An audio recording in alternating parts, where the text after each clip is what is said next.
오늘은 16강, 레위기 16강, 본문으로는 레위기 19장입니다.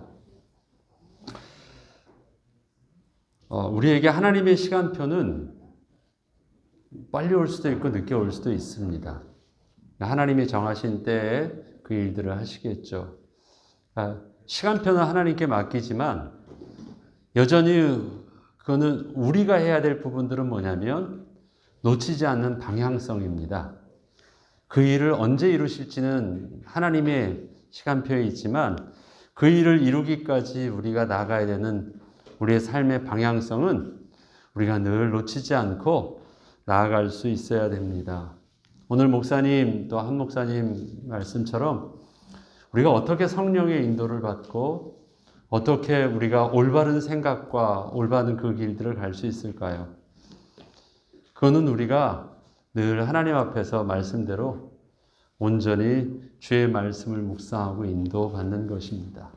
매일매일 새벽 예배를 통해서 한 장을 읽든 반 장을 읽든 그 읽는 게 별것 아닌 것 같아도 우리의 삶이 늘 그 말씀 속에서 젖어 있으면 한꺼번에 많이 읽는 것보다도 훨씬 더 유익합니다.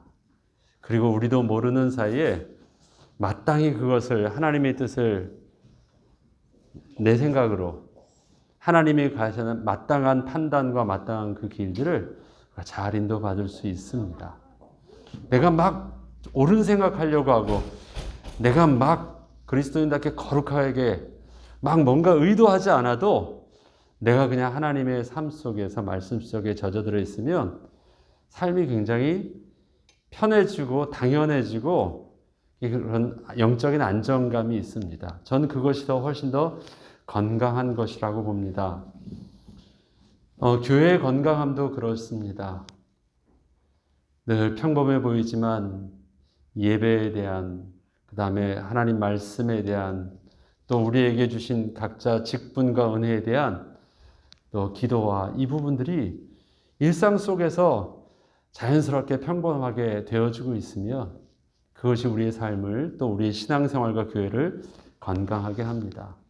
그래서 가급적이면 우리의 교회에서 진행되어지는 모든 행사와 일정과 이 일들은 특별한 일 때문에 자꾸 예외를 두지 않는 것도 우리의 신앙생활에 유익한 부분이라 생각을 합니다. 오늘 레위기 19장에 보면 여호와께서 이스라엘 백성들에게 내가 거룩하니 너희도 거룩하라 말씀하십니다.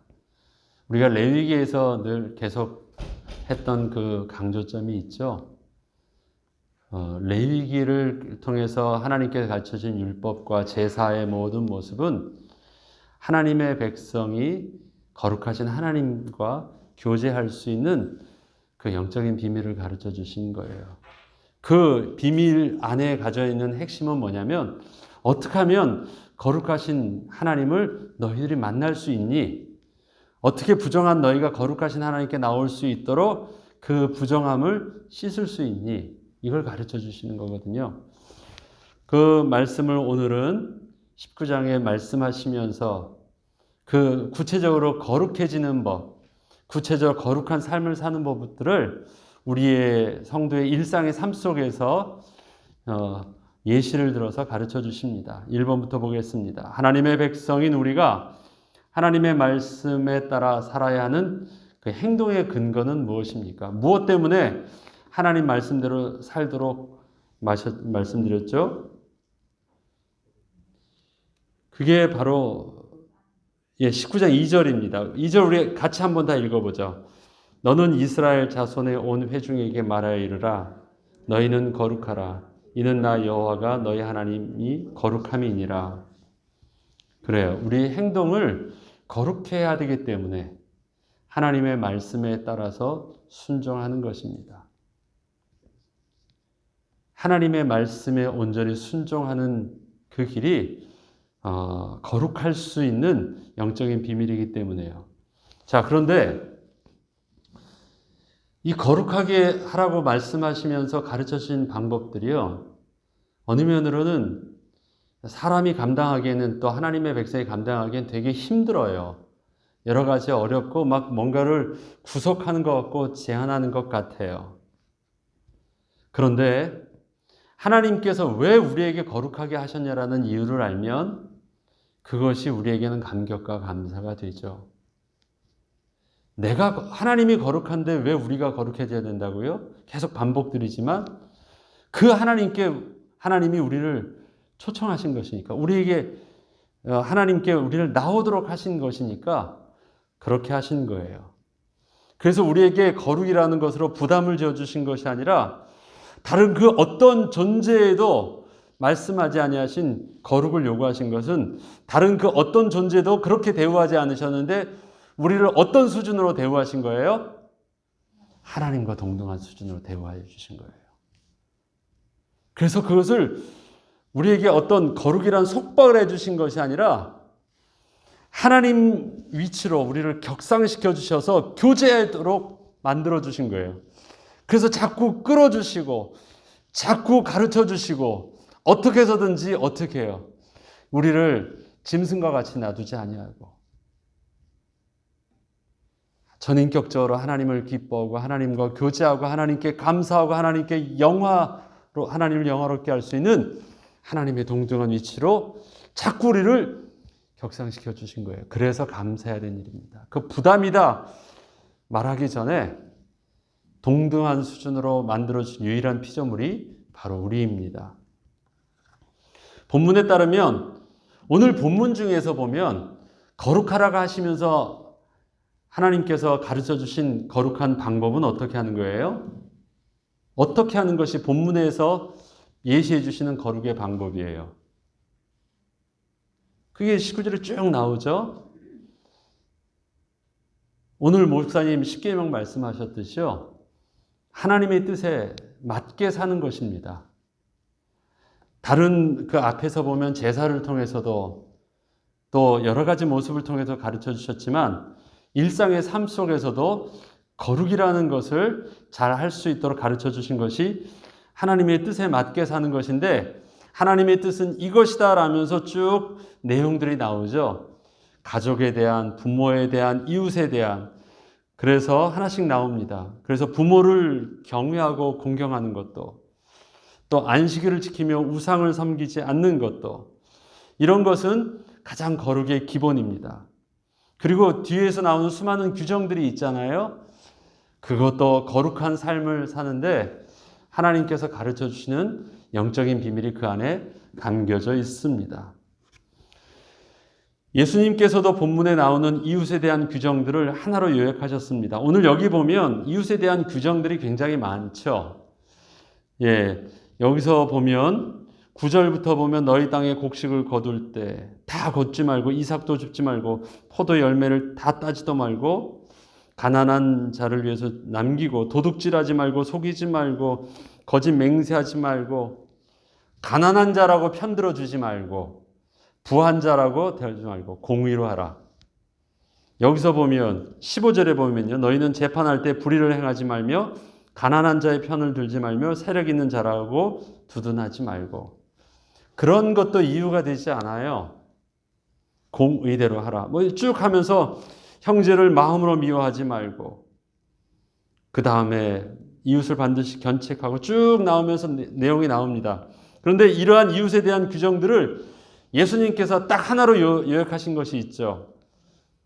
우리 그 마가복음 12장 31절 보면 우리 뭐라고 표현할 수 있죠? 내 이웃 사랑하기를 내 몸과 같이 하라. 이게 한마디예요. 한마디를 그냥 쭉 다 풀어서 하다 보니까 이렇게 쭉 하셨는데 결국 예수님은 그것에 대한 핵심이 무엇인지 내 이웃을 내 몸과 같이 사랑하라는 말씀을 예수님께서 하신 것입니다. 이러한 이웃에 대한 규정이 있고요. 20절에는 종이 다시 풀려나 자유인이 되는 두 가지 방식이 있습니다. 20절 한번 볼까요?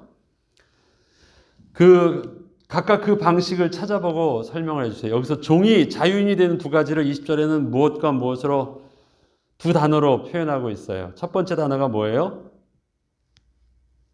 종이 자유인이 되는 첫 번째 단어. 20절에서 보면 속량이란 단어예요. redemption. 속량. 그 다음에 두 번째 단어가 뭐예요? 해방이라는 단어입니다. 속량은 어떻게 되는 거예요? 몸값을 지불하고 종의 상태에서 벗어나는 것이죠. 그게 속량이에요. 예수께서 우리를 구원하여 주시기 위해서 당신의 몸값을 지불하고 대속 제물이 되어주셨습니다. 속량받은 거예요. 근데 해방받은 것은 속량받은 것과 달라요. 해방은 언제 되는 걸까요? 안식년이나 희년이 되면 자동적으로 해방돼요. 그래서 속량할 때 그 몸값이 어떻게 됩니까? 희년을, 안식년을 기준으로 밭이나 무슨 빚도 어떻게 해요? 그 밭의 가치가 5년차 밭이냐, 3년차 밭이냐, 1년 남은 밭이냐에 따라서 값이 달라지죠. 왜? 그게 안식년이 되면 제로가 되니까. 그래서 가장 비쌀 때가 안식년하고 5년차, 6년차 되면 가장 비싸겠죠. 만약에 돈을 빌려줄 때도 그래서 어떻게 해요? 이게 안식년이 오래 남았다고 해서 안 빌려주는 일이 없도록 해. 이 안식년이라는 건 이거예요. 빌려주고 나서부터 6년이 아니에요. 내년이 안식년일 수 있잖아요. 내년이 안식년인데 이번에 빌려달라 그러면 그거를 어떻게 해요? 만약에 길게 남았으면 이자를 받든 아니면 내가 종으로 가든 해도 길게 그거를 내가 물을 수 있는데 한 1년밖에, 내년이면 다시 그 해방 희년이 되면 또 안식년이 된다는 건 뭐냐면요. 돈은 빌렸는데 갚지 않아도 된다는 말하고 똑같아요. 그러니까 그런 거 생각하면서 내년이 안식년이라고 해서 돈 빌려달라는 사람 그거 계산해서 안 빌려주는 못된 일 하지 말래요. 그렇게까지 말씀하십니다. 그래서 해방이라는 것과 속량이라는 것, 우리의 죄는 분명히 그리스도인이나 속량 받았어요. 그리고 주님께서 다시 오시는 날, 주님의 구원이 오시는 그날, 또 주님께서는 또 우리에게 있어서 영원한 모든 부분들을 자유케 하여 주실 것입니다. 그래서 두 가지 단어를 통해서 우리의 구원의 영적인 비밀들을 구약은 설명하고 있습니다. 23절부터 마지막 절까지 31절까지 보면요. 여러 가지 내용들이 쭉 나옵니다. 그 내용들을 딱 두 가지 단어로 뭐뭇하지 말고 뭐뭇하지 말라. 23절부터 31절까지 하면 어떤 내용이 나올까요?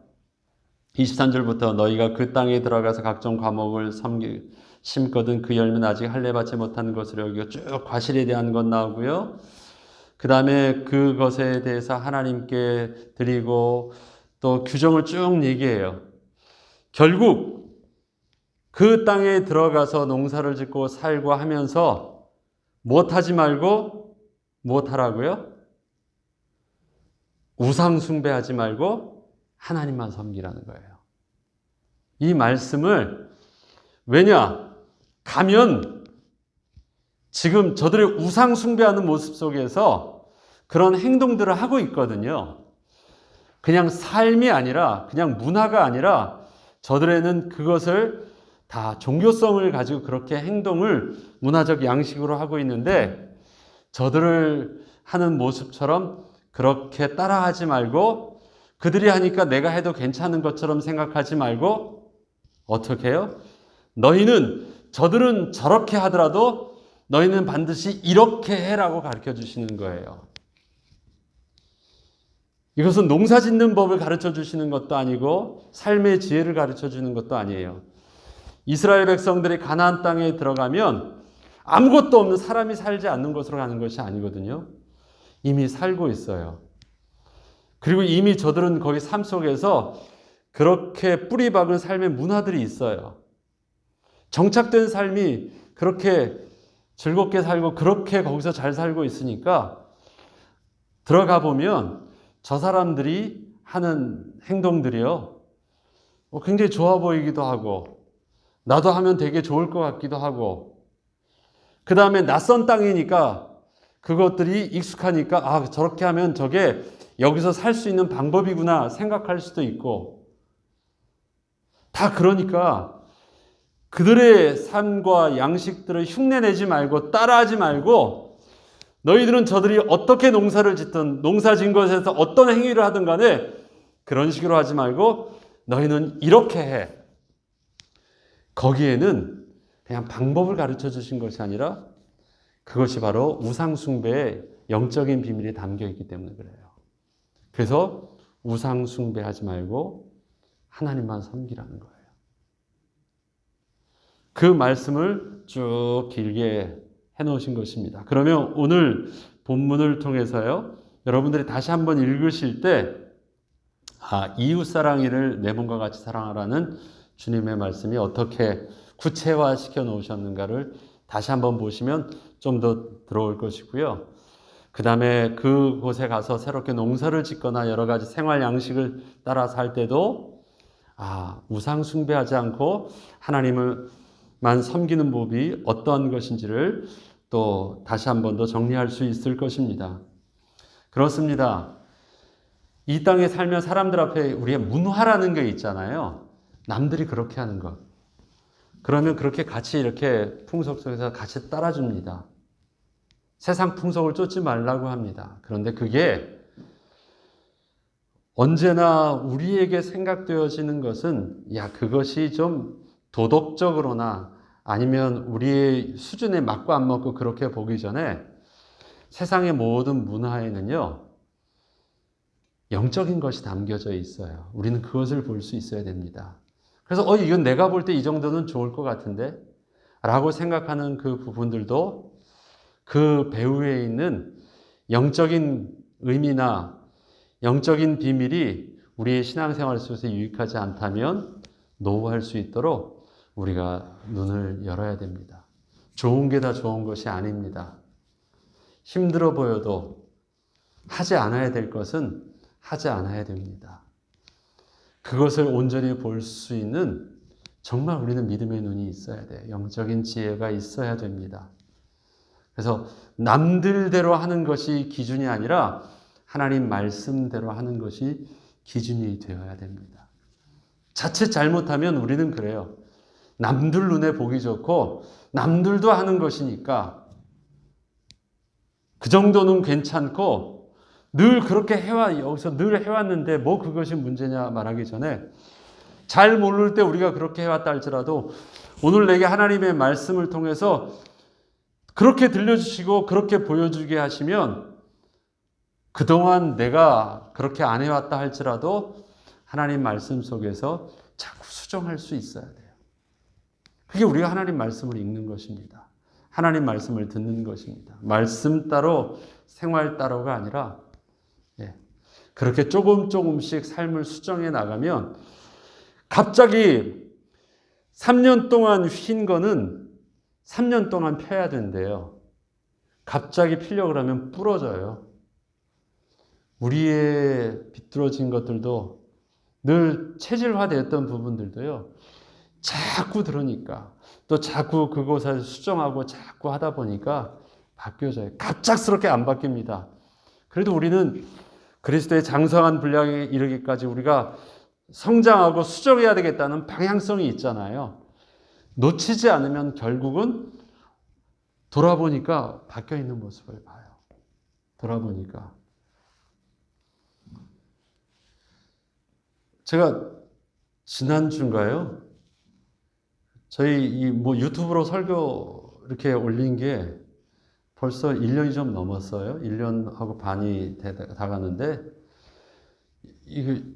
동영상 올린 개수를 보니까요, 한 450개 정도 돼요. 그럼 매일 그냥 하루에 하나씩 했는데, 450이에요. 되게 많이 올렸다. 100개만 해도 많은 것 같은데,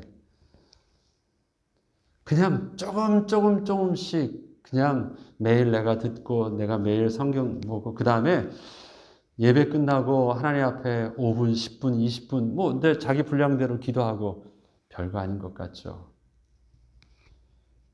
내가 변하겠다 해서 바뀌는 것이 아닙니다. 나도 모르는 사이에 나의 마음과 생각과 나의 성품과 나의 말과 인격들과 보는 것이요, 그냥 바뀌어가요. 옛날에는 나 자신을 다른 사람 앞에 컨트롤하는 모습으로 섰거든요. 잘해야지. 그 다음에 또 착한 척도 해야 되지. 뭐 척도 해야 되죠. 굉장히 긴장된 모습이고 똑똑한 모습으로 뭔가 그렇게 보기 위한 의도적인 준비된 게 많았는데 그런 게 많이 없어져요. 보이려고 하는 것이 아니라 그냥 그렇게 변하는 것 같아요. 어떻게 변할까요? 하나님이 그냥 우리의 말씀 속에서 젖어 살면 나도 모르게 그렇게 젖는 것 같아요. 잘하려고 하고 잘 보이려고 하고 훌륭한 척 안 해도 돼요. 믿음 있는 척 안 해도 돼요. 그냥 말씀 속에서 늘 하면요, 그냥 하나님이 우리의 삶을 그렇게 바뀌어주세요. 그리고 돌아보니까 내가 생각지 못했던 내 모습들을 내가 봐요. 그럼 감사한 거 아니에요? 힘도 안 들어요. 내가 막 그렇게 하려고 하는 것이 힘들죠. 그냥 그렇게 되어지면 얼마나 즐겁습니까? 평안하고요, 자유하고. 근데 그게 어렵지 않아요. 오늘 목사님 말씀처럼 그 말씀 속에서. 그 다음 우리에게 매일매일 주어지는 하루하루의 짧은 시간들을요, 귀하게 사용하세요. 그냥 귀하게. 특별하게 뭐 하려고 하지 마시고, 내게 주어진 시간 있잖아요. 그럼 그 주어진 시간 말씀 읽고 말씀 보고 기도하고, 그게 별거 아닌 것처럼 보이지만 24시간 중에 짧은 시간이지만 그게 일상의 삶이 되어지면 우리의 삶을 어떻게 바뀌었는지 그거는 절대 못 따라갑니다. 그런 영적인 수준은, 그 가운데 이루어지는 영적인 그 수준과 영권은 하루아침에 저 기도원 가가지고 사흘 밤을 40을 금식한다고 해도 절대 따라갈 수 없습니다.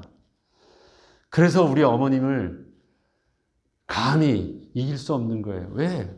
늘 어머님의 기도가, 늘 매일 교회 가서 매일 기도하는 그 어머니의 기도가 신학교 나와가지고 열심히 한 그 똑똑한 아들보다 훨씬 나은 거예요.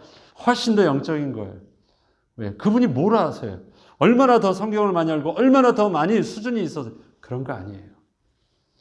그 삶이 하나님 앞에 있어서 그 어머니의 영성을 똑똑하다는 자녀들이 못 따라가는 거예요. 여러분들이 어머니요, 아버지요, 이제는 할아버지가 된다면 우리 손자의 그 수준을 실력으로, 세상적인 실력으로는요, 훨씬 낫죠. 그러나 그들 안에서도 무릎 꿇을 수밖에 없는 영적인 권한은 그런 실력으로 얻을 수 있는 게 아니에요. 그냥 늘 삶 속에서 하나님 앞에서 젖어 있으면 돼요. 그 은혜를 계속해서 우리 말씀을 통해서 누리는 저와 여러분 되길 바랍니다. 기도하겠습니다. 하나님 아버지, 참 감사합니다.